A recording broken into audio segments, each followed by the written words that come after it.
Hello friends, तो फिर एक बार स्वागत करती हूँ आपके अपने YouTube channel target exam study platform पर। उम्मीद करती हूँ आप लोग बहुत अच्छे होंगे, बहुत बेहतर होंगे। तो आज का जो हमारा सेशन है वो सामान्य ज्ञान के क्वेश्चन के ऊपर है। दोस्तों, जीके एक ऐसा सब्जेक्ट है जिसमें जितना भी नॉलेज हो कम है।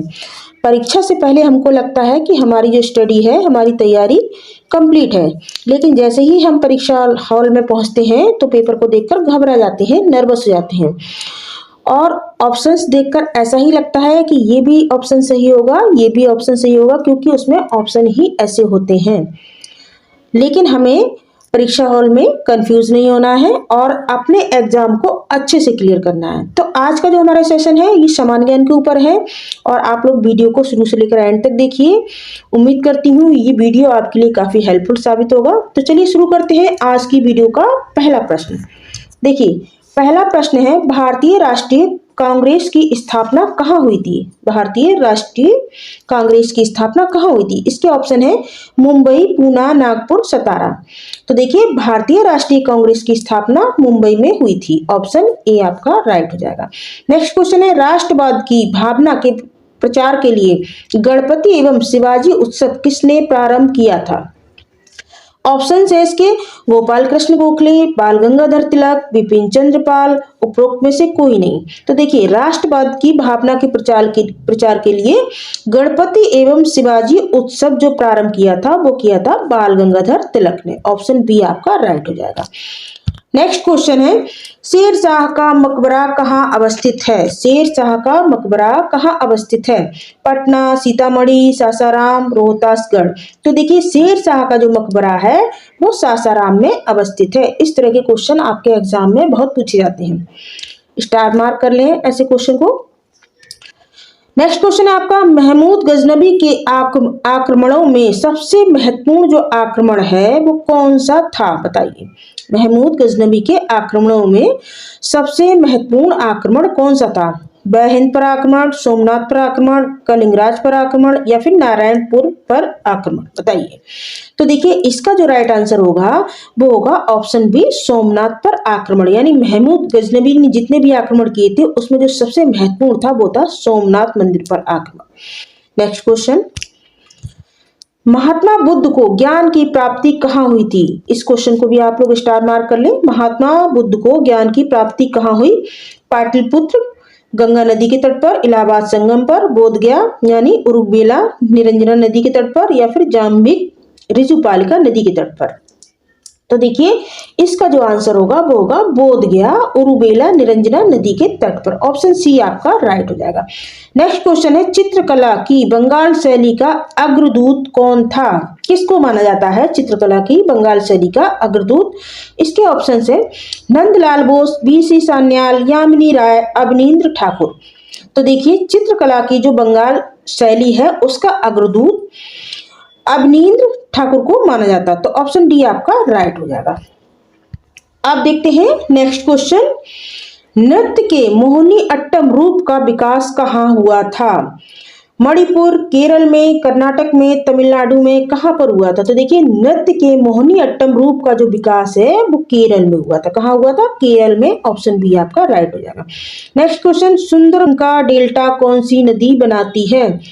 सुंदरबन का डेल्टा कौन सी नदी बनाती है? गंगा, ब्रह्मपुत्र या कृष्णा, कावेरी? कौन सी नदी है जो सुंदरबन का डेल्टा बनाती है? तो देखिए, वो बनाती है गंगा ब्रह्मपुत्र। गंगा ब्रह्मपुत्र। ऑप्शन सी आपका राइट हो जाएगा। नेक्स्ट क्वेश्चन है, निम्नलिखित में से किस क्षेत्र में साल भर वर्षा होती है? ऐसी कौन सी जगह है, ऐसा कौन सा क्षेत्र है जहां पर साल भर वर्षा होती है? मानसूनी, भूमध्य रेखीय या भूमध्य सागरीय या फिर टुंड्रा प्रदेश? बताइए, कहां पर साल भर वर्षा होती है? तो वो होती है भूमध्य रेखीय क्षेत्रों में। नेक्स्ट क्वेश्चन है, निम्नलिखित में से कौन सा युग्म सुमेलित नहीं है? इसमें आपको युग्म सुमेलित जो नहीं है वो बताना है। तो इस पर आप यहाँ पर निशान लगा लें कि हमें किस में जवाब देना है, नहीं में जवाब देना है।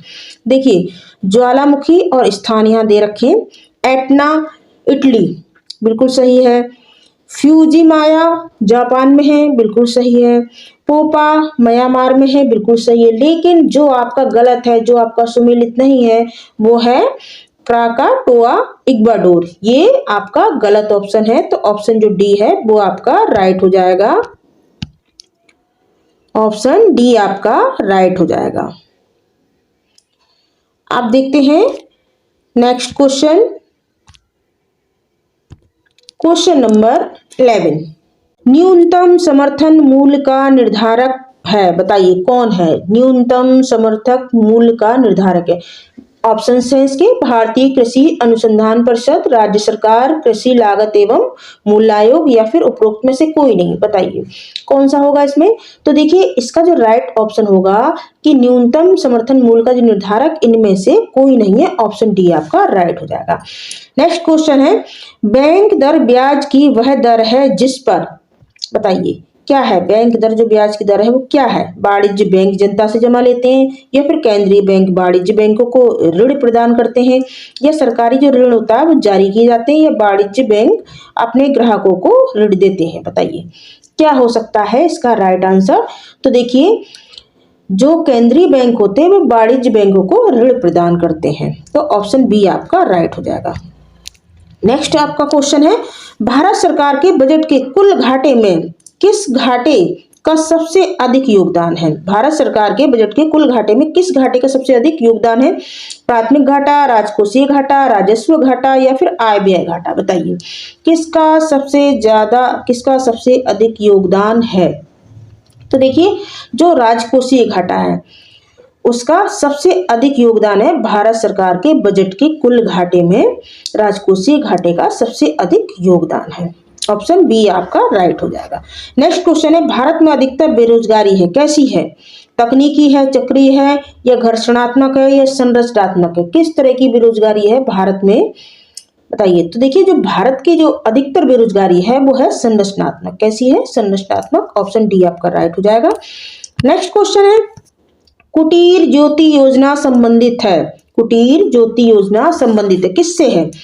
ग्रामीण क्षेत्रों में कुटीर उद्योगों को प्रोत्साहन देने से, या ग्रामीण क्षेत्रों में बेरोजगारों को रोजगार प्रदान करने से, या फिर ग्रामीण क्षेत्रों में गरीबी रेखा से जो नीचे जीवन यापन करने वाले परिवारों को विद्युत सुविधा उपलब्ध कराने से, या फिर उपरोक्त सभी। बताइए कौन सी है कुटीर ज्योति योजना संबंधित है, किससे संबंधित है ये। तो देखिए जो कुटीर ज्योति योजना है वो संबंधित है ग्रामीण क्षेत्रों में गरीबी रेखा से जो नीचे जीवन यापन करने वाले जो परिवार हैं उनको विद्युत सुविधा उपलब्ध करा के। ऑप्शन सी आपका राइट हो जाएगा। नेक्स्ट क्वेश्चन है, भारतीय संविधान की कौन सी विशेषता इंग्लैंड से ली गई है।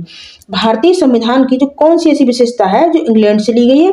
संसदीय प्रणाली, संघीय प्रणाली, मूल अधिकार या मूल कर्तव्य। बताइए कौन सी ऐसी प्रणाली है। तो वो है संसदीय प्रणाली जो कि इंग्लैंड से ली गई है। भारतीय संविधान की जो संसदीय प्रणाली है वो इंग्लैंड से ली गई है। नेक्स्ट क्वेश्चन है आपका, भारत में प्रधानमंत्रियों का निम्नलिखित में से कौन सा कालानुक्रम सही है ये बताना है आपको। यानी यदि लाइन से उनको देखा जाए तो ऐसा कौन सा कालानुक्रम है जो सही बैठेगा। इंदिरा गांधी, जवाहरलाल नेहरू, मोरारजी देसाई, चरण सिंह। बताइए कौन सा सही बैठेगा। तो देखिए सबसे पहले नंबर पे थे जवाहरलाल नेहरू। कौन थे, जवाहरलाल नेहरू।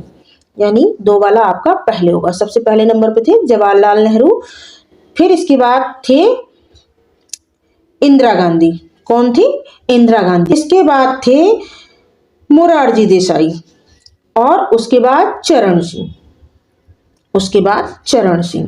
तो देखिए यहाँ पर क्या आ रहा है 2 1 3 4। तो ये कहाँ पर है 2 1 3 4। तो आपका ऑप्शन जो सी होगा ये राइट हो जाएगा। यानी देखिए पहले नंबर पे आपका सबसे पहले कौन सा होगा, जवाहरलाल नेहरू होंगे, उसके बाद इंदिरा गांधी हो गई, उसके बाद मोरारजी देसाई हो गया और उसके बाद चरण सिंह।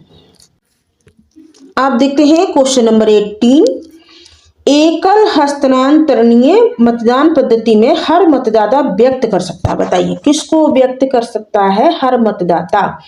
केवल 2 विकल्प, केवल 1 विकल्प, या भर जाने वाले पदों से एक कम विकल्प, या उतने विकल्प जितने चुनाव में प्रत्याशी हैं। बताइए क्या कर सकता है। तो देखिए यहाँ पर जो ऑप्शन डी होगा वो आपका राइट हो जाएगा।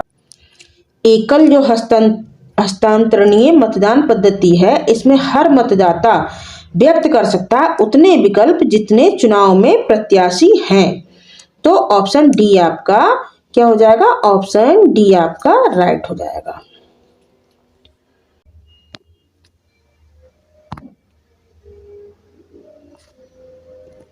आप देखते हैं नेक्स्ट क्वेश्चन। भारतीय संसद के कामकाज में शून्यकाल का अर्थ है। भारतीय संसद के कामकाज में शून्यकाल का अर्थ है क्या है? प्रश्नकाल से पहले का समय, सत्र का पहला घंटा, या प्रश्नकाल और अगली कार्यसूची के बीच का समय, जब विशेषाधिकार प्रस्ताव स्वीकार कर लिया जाए। बताइए भारतीय संसद के जो कामकाज में शून्यकाल का अर्थ होता है वो क्या होता है?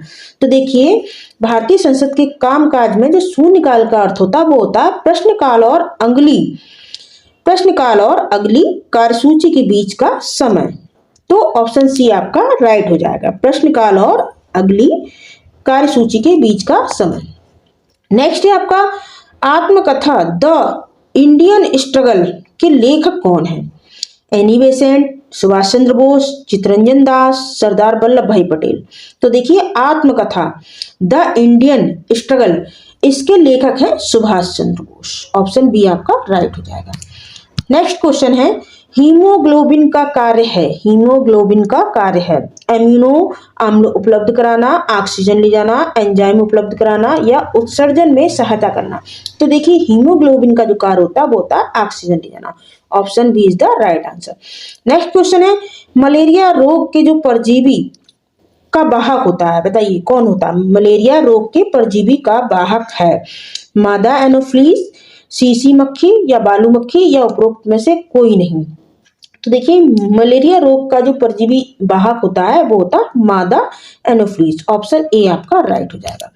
नेक्स्ट क्वेश्चन है आवृत्ति का मात्रक है किलोहर्ट्ज सेकंड में, हर्ट्ज सेकंड में, या फिर हर्ट्ज, बताइए क्या होगा? तो देखिए इसका राइट आंसर ऑप्शन सी हो जाएगा, हर्ट्ज सेकंड में। अब देखते हैं क्वेश्चन नंबर 24। चंद्रशेखर आजाद कृषि एवं तकनीकी विश्वविद्यालय निम्नलिखित में से किस नगर में स्थित है? पंतनगर, अलीगढ़, लखनऊ, फैजाबाद।